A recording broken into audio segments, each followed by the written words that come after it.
Pearson സാറേ, ഇന്ത്യക്ക് വീണ്ടും അഭിമാനിക്കാവുന്ന ഒരു വാർത്തയാണ് വന്നുകൊണ്ടിരിക്കുന്നത്.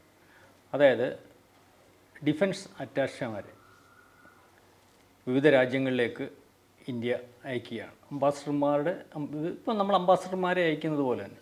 അതായത് വിദേശ രാജ്യങ്ങളിൽ അമേരിക്കയും ഇസ്രായേലിനെയും ഒക്കെ കൂടാതെ നമ്മൾ നിർമ്മിക്കുന്ന ആയുധങ്ങൾ കയറ്റുമതി ചെയ്യുന്നതിന് വേണ്ടിയാണ് ഇത്തരത്തിൽ. എന്ത് പറയുന്നത്? അല്ല, ഇത് ഇന്ത്യയുടെ ഒരു പുതിയ കാൽവെപ്പായിട്ട് തന്നെയാണ് കണക്കാക്കേണ്ടത്. നമ്മൾ പൊതുവെ മുൻപ് നമുക്ക് നോൺ അലൈൻമെൻറ്റ് മൂവ്മെൻറ്റ് എന്ന് പറയുന്ന ഒരു പ്രതിഭാസത്തിൻ്റെ ഭാഗമായി നിന്ന സമയത്ത് യുദ്ധങ്ങളില്ലാതിരിക്കുക, യുദ്ധങ്ങൾ നിർത്തിവെക്കുക, സമാധാനപൂർവ്വമായിട്ടുള്ള ജീവിതത്തിലേക്ക് കടക്കുക എന്നൊക്കെയുള്ള സന്ദേശങ്ങളായിരുന്നു നമ്മൾ നടത്തിയിരുന്നത്. കാരണം വെച്ചാൽ നമ്മൾ അണ്വായുധത്തിലേക്ക് കടക്കുന്ന സമയത്ത് നമ്മൾ പറഞ്ഞ അണ്വായുധ ശക്തി എന്ന് പറയുന്നത്, ന്യൂക്ലിയർ പവർ എന്ന് പറയുന്നത് സമാധാനത്തിന് എന്നായിരുന്നു നമ്മുടെ സന്ദേശം.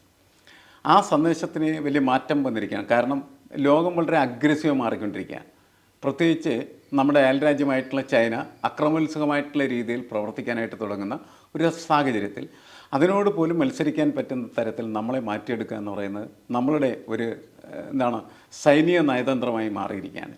ഇപ്പം അംബാസിഡർമാരെ പോലെ ഈ സൈനിക അറ്റാഷമാരെ നമ്മൾ അയക്കുന്നത് എന്തിനു വേണ്ടി എന്ന് ചോദിച്ചാൽ ആ രാജ്യങ്ങളുമായിട്ട് സൈനിക ഉടമ്പടികൾ ഉണ്ടാക്കുക, കൂടുതൽ സഹകരണങ്ങൾ ഉണ്ടാക്കുക, അതോടൊപ്പം തന്നെ നമ്മുടെ ആയുധങ്ങൾ കയറ്റി അയക്കാനായിട്ടുള്ള സൗകര്യങ്ങൾ ഉണ്ടാക്കുക എന്നുള്ളതാണ്. നമുക്ക് പുതിയ കാലത്ത് പുതിയ ഒരുപാട് ആയുധങ്ങൾ നമ്മൾ നിർമ്മിച്ചിട്ടുണ്ട്. ആ ആയുധങ്ങൾ, ഉദാഹരണത്തിന് പിനാക്ക മിസൈൽ, ഇതൊക്കെ യുദ്ധകാലത്ത് നല്ല രീതിയിൽ ഉപയോഗിക്കാനായിട്ട് ആളുകൾ ആഗ്രഹിക്കുന്നതായിട്ടുള്ള കാര്യങ്ങളാണ്. തേജസ് വിമാനങ്ങൾ, അതുപോലെ തന്നെ ആകാശത്ത് പ്രതിരോധം സൃഷ്ടിക്കാൻ കഴിയുന്നതായിട്ടുള്ള മിസൈൽ വ്യൂഹം, ഇതൊക്കെ വിൽക്കാനായിട്ട് നമ്മൾ വെച്ചിരിക്കുകയാണ് ചെയ്യുന്നത്. ഇതിൻ്റെ ഒരു വിൽപ്പന നടത്തുന്നതോടുകൂടി നമ്മളും ആയുധ കച്ചവടക്കാരായി മാറുകയാണ് ചെയ്യുന്നത്. അമേരിക്കയാണ് ഒരു പ്രത്യേക ഘട്ടത്തിൽ ലോകത്തെ എല്ലാ രാജ്യങ്ങൾക്കും ആയുധം വിൽക്കുന്ന രാജ്യമായിട്ട് ഉയർന്നു നിന്നിരുന്നത്. അപ്പോൾ ആയുധ വിൽപ്പന എന്ന് പറയുന്നത് വലിയ തരത്തിലുള്ള സാമ്പത്തികമായിട്ടുള്ള ലാഭമുണ്ടാക്കുന്ന ഒരു പ്രക്രിയ. അവിടെ അത് രാജ്യം എന്നതിനേക്കാൾ ഉപരിയായിട്ട് അവിടെ പല കമ്പനികളും വലിയ കോർപ്പറേറ്റുകളാണ് അതിൻ്റെ പിന്നിൽ എപ്പോഴും പ്രവർത്തിക്കുന്നത് എന്നുള്ള കാര്യം നമുക്കറിയാം.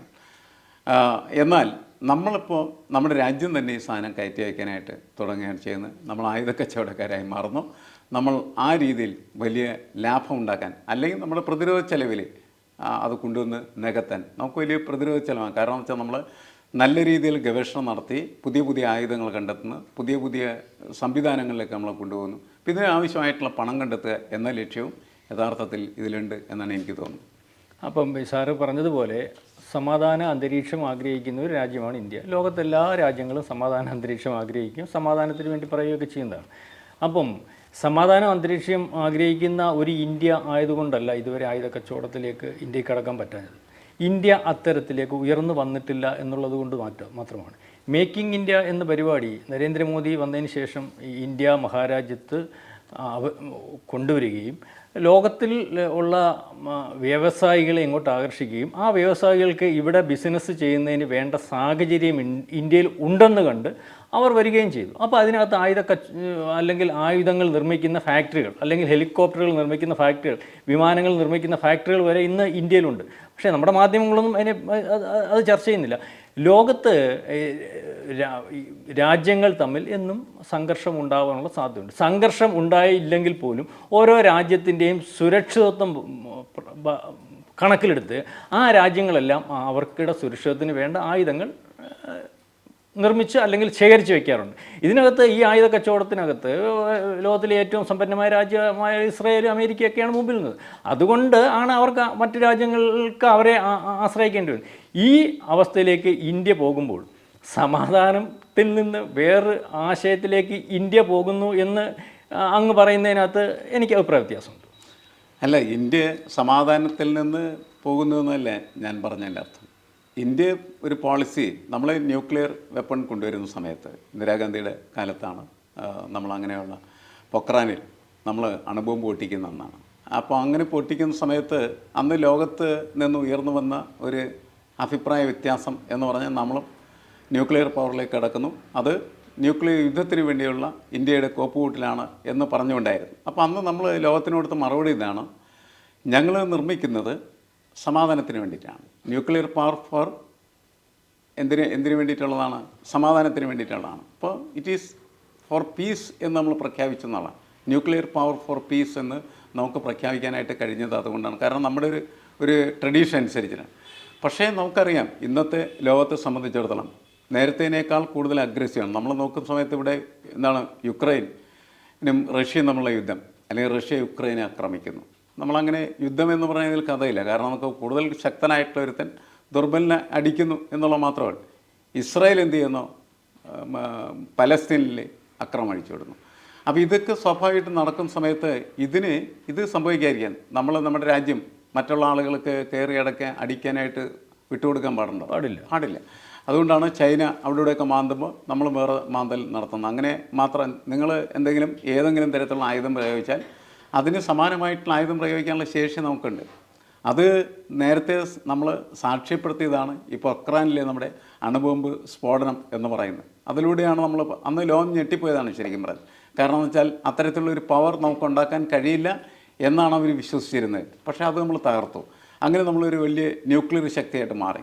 പിന്നീട് നമ്മൾ പലതരത്തിലുള്ള ആയുധങ്ങൾ കണ്ടുപിടിക്കുന്നു, പരീക്ഷണം നടക്കുന്നു. കാരണം നമ്മളുടെ ഒരു ബൗദ്ധികമായ ശേഷി എന്ന് പറയുന്നത് അത്ര മോശമൊന്നുമല്ല. അതുകൊണ്ടാണ് നമുക്ക് ഈ കാര്യത്തിലെല്ലാം വലിയ നേട്ടങ്ങൾ ഉണ്ടാക്കാൻ കഴിയും. അപ്പോൾ ഇപ്പോൾ ഗവൺമെൻറ് തീരുമാനിക്കുന്ന ഒരു കാര്യം എന്താണെന്ന് വെച്ചാൽ ഇത് വെറുതെ ഇങ്ങനെ ഗവേഷണം നടത്തി പുതിയ സാധനങ്ങൾ കണ്ടുപിടിച്ച് വെറുതെ ഇരുന്നൊരു കാര്യമില്ല. അങ്ങനെ കണ്ടുപിടിച്ച് പുതുതായിട്ട് ലോകത്തിൻ്റെ മുന്നിൽ വെക്കുന്ന ആയുധങ്ങൾ അത് വിറ്റഴിക്കാൻ കഴിയാണ് നല്ലതാണല്ലോ എന്നുള്ളതിൻ്റെ പേരിൽ തന്നെയാണ് ആയുധ വ്യാപാരി. നമ്മൾ മാത്രം ആയുധ വ്യാപാരികളാകാതിരുന്നിട്ട് കാര്യമില്ല. അതാണ് പ്രശ്നം. അത്തരത്തിലുള്ള ഒരു പോളിസി വരുന്നതിൻ്റെ സമ്മർദ്ദം എന്ന് പറയുന്നതും അത് തന്നെയാണ്. അത് ഇന്ത്യയുടെ പോളിസി ചേഞ്ചായിട്ട് മാത്രം നമ്മൾ കണക്കാക്കേണ്ടതില്ല. അങ്ങനെയാണ് ഇന്നത്തെ ലോകം മുന്നോട്ട് പോയിക്കൊണ്ടിരിക്കുന്നത്. അപ്പോൾ ഈ ലോകത്തിൽ ഇടപെടുക എന്ന് പറയുന്ന ഒരു സാധ്യത ഈ തരത്തിൽ കൂടി കണ്ടെത്താനായിട്ട് ശ്രമിക്കുകയാണ് ചെയ്യുന്നത്. അങ്ങനെ ഇപ്പോൾ ഫിലിപ്പീൻസിനും അതുപോലെ നൈജീരിയ, അർജൻറ്റീന, അങ്ങനെ പല രാജ്യങ്ങൾക്കും നമ്മൾ ആയുധം കൊടുക്കാനായിട്ട് തയ്യാറായി കഴിഞ്ഞിരിക്കുകയാണ് ചെയ്യുന്നത്. അവർ നമ്മളായിട്ടുള്ള കോൺട്രാക്റ്റ് ഉടനെ ഉണ്ടാവും എന്നാണ് ഞാൻ കണക്കാക്കുന്നത്. അതിൻ്റെ ഒരു ഭാഗം കൂടിയായിട്ടാണ് വിവിധ രാജ്യങ്ങളിലേക്ക് മിലിറ്ററി അറ്റാഷമാരെ അയക്കാനായിട്ട് മോദി സർക്കാർ തീരുമാനിച്ചിരിക്കുന്നത്. നമ്മുടെ തെരഞ്ഞെടുപ്പൊക്കെ വന്നുകൊണ്ടിരിക്കുകയാണ്. പക്ഷേ തെരഞ്ഞെടുപ്പൊന്നും ഇതിനെ ബാധിക്കുന്നില്ല. കാരണം അഡ്മിനിസ്ട്രേഷൻ എന്ന് പറഞ്ഞൊരു കണ്ടിന്യൂയിങ് പ്രോസസ്സാണ്. അപ്പോൾ അതുകൊണ്ട് തുടർ ഭരണത്തിൻ്റെ ഭാഗം എന്നല്ല, അത് ഇപ്പം ഗവൺമെൻറ് മാറിയാലും ഇല്ലെങ്കിലും ഇതിങ്ങനെ തുടർന്നുകൊണ്ടിരിക്കും. ഈ പോളിസികൾ അങ്ങനെയാണ് എപ്പോഴും പോയിക്കൊണ്ടിരിക്കുന്നത്. അപ്പോൾ ഇന്ത്യ അങ്ങനെ ഉള്ള ഒരു സംരംഭത്തിലേക്ക് മാറിക്കഴിഞ്ഞിരിക്കുകയാണ് ചെയ്യുന്നത്. അത് ഇതുവരെയും ചരിത്രത്തിൽ ഇല്ലാത്തതാണ്. നമ്മൾ തുടർന്നിരിക്കുന്നതായിട്ടുള്ള പാതയിൽ നിന്ന് ചെറിയ വ്യതിചലനം അതിനുണ്ട് എന്നതും ഈ ചരിത്ര നിർമ്മിതിയുടെ ഭാഗം എന്ന നിലയ്ക്ക് നോക്കുമ്പോൾ നമുക്ക് മനസ്സിലാക്കേണ്ടതാണ്. അത് വ്യവസായ മേഖലയിൽ അല്ലെങ്കിൽ അതെ, അത് കാരണം ഇതൊരു വ്യവസായമാക്കി മാറ്റുകയാണ്. ആയുധ നിർമ്മാണം എന്ന് പറയുന്നത് നമുക്കങ്ങനെ നല്ലതായിട്ട് പറയാൻ പറ്റില്ല. കാരണം ആയുധം ഉണ്ടാക്കുന്നത് ഉപയോഗിക്കാൻ വേണ്ടിയിട്ടാണ്. അപ്പോൾ അതുണ്ടാക്കി വിൽക്കുന്ന ഒരാൾ എന്ന് പറഞ്ഞു കഴിഞ്ഞിട്ടുണ്ടെങ്കിൽ സമാധാനം ആയുധത്തിലൂടെ ഉണ്ടാക്കാനായിട്ട് പറ്റില്ല. അപ്പോൾ നമ്മൾ നേരത്തെ പറഞ്ഞിരുന്ന പോളിസി എന്ന് പറയുന്നതിന് ഒരു ചെറിയ ട്വിസ്റ്റ് വരുന്നു എന്ന് മാത്രമേ പറഞ്ഞുള്ളൂ. അത് മോശമാണോ നല്ലതാണെന്നൊക്കെ ബാക്കിയുള്ളവർ തീരുമാനിക്കട്ടെ. ഞാൻ പറഞ്ഞു വെച്ചാൽ ദർ ഇസ് എ ചേഞ്ച്. നേരത്തെ ഉണ്ടായിരുന്ന പോളിസിയിൽ നിന്ന് മാറ്റം വന്നിരിക്കുന്നു. അതായത് ഇന്ത്യ മഹാരാജ്യം നേരത്തെ കയറ്റുമതി ചെയ്തുകൊണ്ടിരുന്ന ഗോതമ്പ് അല്ലെങ്കിൽ അതുപോലുള്ള വ്യവസായം, അതെ, നമ്മൾ ഭക്ഷ്യപദാർത്ഥങ്ങളൊക്കെ കയറ്റുമതി. കാരണം നമ്മുടെ കയ്യിൽ അത്തരത്തിൽ കൃഷിക്കാരുടെ അല്ലെങ്കിൽ ആ സംവിധാനമേ ഉള്ളായിരുന്നു. നേരത്തെ ഒരു 10 കൊല്ലത്തിന് മുമ്പ് ഇന്ത്യ മഹാരാജ്യം, അതായത് സ്വാതന്ത്ര്യാനന്തരം ഇന്ത്യ മഹാരാജ്യത്തിന് ലോകത്തിന് ആവശ്യമുള്ള കാര്യങ്ങൾ കൊടുക്കത്തക്ക രീതിയിലുള്ള ടെക്നോളജികൾ ഇന്ത്യയിൽ വികസിപ്പിച്ചെടുക്കാൻ ഭരണാധികാരികൾക്ക് സാധിച്ചിട്ടില്ല. നമ്മൾ മറച്ചിട്ട് കാര്യമൊന്നുമില്ല. കാരണം ഈ വളരെ കാലം ഇപ്പം BJPക്ക് അപ്പുറമുള്ള പാർട്ടികൾ ഇന്ത്യ ഭരിക്കുമ്പോൾ തന്നെയും അത് എന്തുകൊണ്ടോ നമ്മുടെ ബഹിരാകാശ മേഖലയിലായാലും വ്യാവസായിക മേഖലയിലായാലും ഇന്ത്യയുടെ പുരോഗതിക്ക് ഉതകുന്ന അല്ലെങ്കിൽ സാമ്പത്തിക ഉയർച്ചയ്ക്ക് വേണ്ടുന്ന വിധം ഇന്ത്യ മഹാരാജ്യം ഉയരുന്നതിന് ഒരുപക്ഷെ ഭരണാധികാരികൾ അതിന് തയ്യാറെടുത്തിട്ടില്ല. അല്ലെങ്കിൽ അങ്ങനെ ഇനിയും മറ്റുള്ള രാജ്യങ്ങളുടെ സ്വാധീനത്തിന് വഴങ്ങി ഭരണാധികാരികൾ എടുക്കാത്തതാണോ എന്നൊക്കെ നമുക്ക് സംശയിക്കേണ്ടിയിരിക്കുന്നു. കാരണം ഇത്തരത്തിൽ സംശയിക്കാൻ കാരണമെന്ന് പറയുമ്പോൾ ഇപ്പം ഏറ്റവും ഇലക്ഷനോടനുബന്ധിച്ച് ഏറ്റവും ചർച്ച ചെയ്യുന്ന ഒരു വിഷയമാണ് പ്രതിപക്ഷ പാർട്ടികളുടെ കെജ്രിവാളിനെ സംബന്ധിച്ചുള്ള വിഷയം. കെജ്രിവാളിനെ സംബന്ധിച്ചുള്ള വിഷയത്തിനകത്ത് വരുമ്പോൾ കെജ്രിവാൾ ഡൽഹിയിലെ ഒരു കേന്ദ്രഭരണ പ്രദേശത്തിലെ ഒരു മുഖ്യമന്ത്രി, 70 സീറ്റ് മാത്രം അല്ലെങ്കിൽ നിയമസഭാ സീറ്റ് മാത്രമുള്ള ഒരു അടുത്ത മുഖ്യമന്ത്രിയെ ജയിലിലാക്കുമ്പോൾ അമേരിക്ക പോലെയും ജർമ്മനി പോലെയുള്ള രാജ്യങ്ങൾ ഇടപെടുന്ന ഒരവസ്ഥയിലേക്ക് വരികയാണ്. അതായത് ജർമ്മനിക്ക് അപ്പുറം സാമ്പത്തികമായിട്ട് ഇന്ത്യ പോകുന്ന ഒരു ഒരു രീതിയിലേക്ക് അല്ലെങ്കിൽ ഇന്ത്യൻ പ്രധാനമന്ത്രി എത്തിക്കുമെന്ന് പറയും. അപ്പം ആ രാജ്യത്തിന് എന്തുവായാലും അമേരിക്ക പോലെയുള്ള രാജ്യവും ജർമ്മനി പോലെയുള്ള രാജ്യം ബ്രിട്ടീഷ് രാജ്യങ്ങൾക്കും നമ്മളുടെ വളർച്ചയ്ക്കകത്ത് നമ്മൾ കരുത്തനായതുകൊണ്ട് കൂടെ നിൽക്കുന്നു എന്നുള്ളതല്ല, നമ്മൾ കരുത്താർജിക്കുന്നതിനകത്ത് പണ്ടും ഒന്നും ഒരു സുഖമായ അവസ്ഥയില്ലായിരുന്നു. അപ്പം നമ്മൾ സംശയിക്കേണ്ടത് ഇന്ത്യ ഭരിച്ചുകൊണ്ടിരുന്ന ഭരണാധികാരികൾ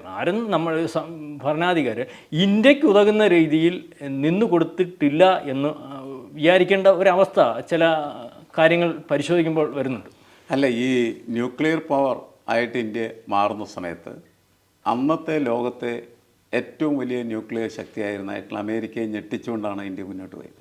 അത് ഇന്ദിരാഗാന്ധിയുടെ അതൊരു നമ്മൾ അന്നത്തെ പ്രധാനമന്ത്രി എന്ന നിലക്ക് വളരെ പവർഫുള്ളായിട്ടുള്ള ഒരു പ്രധാനമന്ത്രി എന്ന നിലക്കും, അതുപോലെ നമുക്കന്ന് അതിശക്തരായിട്ടുള്ള ന്യൂക്ലിയർ എഞ്ചിനീയർമാരുണ്ടായിരുന്നു, അല്ലെങ്കിൽ സയൻറ്റിസ്റ്റുകളുണ്ടായിരുന്നു. അവർ ഇതെല്ലാം ചെയ്യാൻ തയ്യാറായിരുന്നു. പക്ഷെ അവർക്കൊരു കരുത്ത് നൽകാൻ എന്നുള്ളതാണ്. അത് ഇന്ദിരാഗാന്ധി നൽകിയിരുന്നു. അതേപോലെ തന്നെയാണ് മോദിയും ഈ കാര്യങ്ങൾ ചെയ്തുകൊണ്ടിരിക്കുന്നത്. അവർക്ക് പവർ കൊടുക്കുക. ഇന്ദിരാഗാന്ധി അത് ചെയ്യുമ്പോൾ തന്നെയും അത് ഞങ്ങളുടെ സമാധാനത്തിന് വേണ്ടി ഉപയോഗിക്കുകയാണെന്ന് പറയേണ്ടി വരുന്നു. അതായത് വേറൊരു രാജ്യം എന്തിനു വേണ്ടി എന്ന് ചോദിക്കുമ്പോൾ ഇപ്പോഴത്തെ പോലെ ഞങ്ങളുടെ ആവശ്യത്തിനാണ്, നിങ്ങൾക്ക് തിരക്കേണ്ട കാര്യമില്ല എന്ന് പറയാൻ പറ്റുന്ന ഒരു പ്രധാനമന്ത്രി ഇതിനു മുമ്പ് ഉണ്ടായിട്ടില്ല. ഇന്ദിരാഗാന്ധി മോശക്കാരിയാണെന്ന് എനിക്ക് അഭിപ്രായമല്ല. ഈ മോദിക്ക് മുമ്പ് കരുത്തുറ്റ പ്രധാനമന്ത്രിമാരുടെ ലിസ്റ്റ് എടുക്കുമ്പോൾ ഇന്ത്യയിൽ ഇന്ദിരാഗാന്ധിയേ ഉള്ളൂ. പക്ഷേ അവർക്ക് പോലും ആർജവത്തോടു കൂടി ഒരു രാജ്യത്തിന്, ഇന്ത് ലോക രാജ്യങ്ങൾക്കിടയിൽ ഞങ്ങൾ ചെയ്യുന്ന കാര്യങ്ങൾ നിങ്ങൾ ചോദ്യം ചെയ്യേണ്ടതില്ല എന്ന് പറയാൻ കരുത്തുള്ള ഒരു പ്രധാനമന്ത്രി നരേന്ദ്രമോദിയാണെന്നാണ് എനിക്ക് മനസ്സിലാവുന്നത്. അല്ല, ഇതിൻ്റെ ഒരു പൊളിറ്റിക്കൽ ഹിസ്റ്ററി, അതേപോലെ തന്നെ നമ്മുടെ പൊളിറ്റിക്കൽ സ്ട്രാറ്റജിയും ഒക്കെ പ്രധാനപ്പെട്ടതാണ്. ലോകത്തിന് വലിയ മാറ്റങ്ങൾ സംഭവിച്ചിട്ടുണ്ട്. കാരണം നേരത്തെ ഇരുധ്രുവ ലോകം എന്ന് പറയുന്ന സങ്കല്പമാണ് നമുക്കുണ്ടായത്, ബൈപ്പോളാർ വേൾഡ്. ആ ബൈപ്പോളാർ വേൾഡിൽ ഒരു ഭാഗത്ത് സോവിയറ്റ് റഷ്യയും മറ്റൊരു ഭാഗത്ത് അമേരിക്കയുമാണ്, USA ഉണ്ടായത്. അപ്പോൾ ഇത് രണ്ട് ശക്തിയായിട്ട് ഇങ്ങനെ നിൽക്കുന്ന സമയത്ത് നമ്മൾ ഈ രണ്ട് കൂട്ടരുടെയും കൂടെ ചേരാനില്ല എന്ന് പറഞ്ഞു. മനസ്സിലായി? ഞങ്ങൾ അമേരിക്കയുടെ കൂടെയുമില്ല, അതേപോലെ തന്നെ സോവിയറ്റ് പവറിൻ്റെ കൂടെ ഞങ്ങളില്ല. ഞങ്ങൾക്ക് ഞങ്ങളുടേതായിട്ടുള്ള പവറുണ്ട്. അത് ഇന്ത്യയുടെ ഒരു ഐഡൻറ്റിറ്റിയുടെ ഭാഗമാണ്. ആ ഐഡൻറ്റിറ്റി കീപ്പപ്പ് ചെയ്യാൻ വേണ്ടിയിട്ടാണ് നമ്മൾ അന്ന് ഇത്തരത്തിൽ ഉള്ള സമീപനങ്ങൾ നടത്തിയിരുന്നത്. അതിൻ്റെ ഡെവലപ്മെൻറ്റാണ് ഇപ്പോൾ ഇന്ന് എത്തിയ സമയത്ത് നമ്മൾ ഈ പുതിയ ആയുധങ്ങൾ, നേരത്തെ പറഞ്ഞ തേജസ്, അപ്പോൾ അതേപോലെ തന്നെ പിനാക്ക മിസൈൽ, ഇതൊക്കെ ഇന്ന് നമുക്ക് വിറ്റഴിക്കാൻ കഴിയുന്ന വെച്ചാൽ നമ്മളുടെ ഒരു സ്പെഷ്യൽ പ്രൊഡക്റ്റായിട്ട് മാറിക്കഴിഞ്ഞിരിക്കുകയാണ്. ആ പ്രൊഡക്റ്റ് നമ്മൾ വിറ്റഴിച്ച് കഴിഞ്ഞാൽ നമുക്ക് സ്വാഭാവികമായിട്ടും അതിൽ എത്രമാത്രമാണ് നമ്മളതിന് പണം ചെലവഴിക്കുന്നത്, ആ പണം നമുക്ക് തിരിച്ചുകൊണ്ടുവരാനുള്ള വഴി, പ്രതിരോധ ചെലവ് നമ്മുടെ വളരെ വളരെ ഉയർന്നു കഴിഞ്ഞിരിക്കുകയാണ് ചെയ്യുന്നത്. അപ്പോൾ നമുക്ക് അവസാനിപ്പിക്കുന്നതിന് മുമ്പ് ഒരു കാര്യത്തിനകത്ത് നമുക്ക് ബോധ്യപ്പെടാം. കാരണം അത് ഇന്ത്യൻ ലോക നെറുകയിലേക്ക് പോവുകയാണ്. സാമ്പത്തികമായിട്ട് ഈ 3-ാം സ്ഥാനത്തേക്ക് മോദി ഉടനെ എത്തിക്കുമെന്ന് പറയുന്നു. അത് 1-ാം സ്ഥാനത്തേക്ക് ഈ ഇത്തരത്തിലുള്ള ഭരണാധികാരികളാണെങ്കിൽ വളരെ അതിവിദൂരമല്ലാത്ത സമയത്ത് എത്തിച്ചേരും. അത് ഇന്ത്യയുടെ ഈ പുരോഗതിയിൽ, അല്ലെങ്കിൽ വ്യാവസായികമായിട്ടായാലും കയറ്റുമതിയിൽ, ഭക്ഷ്യസാധനങ്ങളുടെ കയറ്റുമതിയിലും മറ്റ് ലോക രാജ്യങ്ങൾ ചെയ്യുന്ന എല്ലാ കാര്യങ്ങളിലും ഇന്ത്യക്കും പങ്കാളിത്തവും, അല്ലെങ്കിൽ ഇന്ത്യയും പ്രധാനപ്പെട്ട ഒരു രാജ്യമാകുന്നതിൽ നമുക്ക് അഭിമാനിക്കാം. തീർച്ചയായിട്ടും. അതായത് ഗ്ലോബലൈസേഷന് ശേഷമുള്ളൊരു കാലം എന്ന് പറയുന്നത് ഏത് രാജ്യവും സാമ്പത്തികമായിട്ട് മത്സരിച്ച് മുന്നേറാനായിട്ടുള്ള കരുത്ത് കാണിക്കുകയാണെങ്കിൽ അവർക്കിങ്ങനെ ഉയർന്നു വരാൻ കഴിയും എന്നുള്ളതാണ്. പക്ഷെ അതോടൊപ്പം തന്നെ രാജ്യത്തുള്ള സാമ്പത്തികമായി ദാരിദ്ര്യം അനുഭവിക്കുന്നതായിട്ടുള്ള ആളുകളെയും അപ്ലിഫ്റ്റ് ചെയ്യാനുള്ള സംവിധാനം നമുക്കുണ്ടാവണം. നമ്മുടെ ഇന്ത്യയുടെ വളർച്ച വരുമ്പോൾ അതങ്ങനെ ഉണ്ടാവും, നല്ലതാണ്. അത് പാവപ്പെട്ടവരുടെയും ഉയർച്ചയ്ക്ക് കാരണം ഓരോ വ്യക്തികളുടെ ഉയർച്ചയാണ്. അങ്ങനെ ഉയരങ്ങളിലേക്ക് ഇന്ത്യ പോട്ടെ നാശിക്കാം. കൂടുതൽ വാർത്തകളും വിശേഷങ്ങളും നിങ്ങളിലേക്ക് എത്താൻ ABC മലയാളം സബ്സ്ക്രൈബ് ചെയ്യുക, ബെൽ ബട്ടണും അമർത്തുക.